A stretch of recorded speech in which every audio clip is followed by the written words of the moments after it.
হাদি ভাই বলে গেছিল না, বাকি সংসদ সদস্যের ঘুম হারাম করে দিবে। আগামী সংসদে যারা যাবে তারা যদি মনে করে থাকে সংসদ হচ্ছে একটা ব্যাড অফ রোজেস, ওখানে গিয়ে আরামে কাটাবে এবং ওই সংসদ সদস্যের এই পদটাকে এটাকে ক্যাপিটালাইজ করে তারা ব্যবসা করবে, তারা হচ্ছে জনগণের সাথে প্রতারণা করবে, তারা নতুন নতুন ঠিকাদারি লাইসেন্স করবে, নতুন নতুন ঠিকাদারি লাইসেন্স করে তারা বিদেশে পাচার করবে, ওই সব সংসদ সদস্যদের ঘুম হারাম করে দেবে ইনশাআল্লাহ।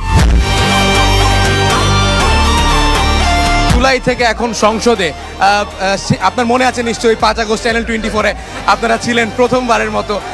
আপনাদেরকে তখন থেকে মানুষ চেনে, এখন সংসদে চিনবে, সেটা মনে পড়ে কিনা আপনার? কতটা আপনার মনে আসলে?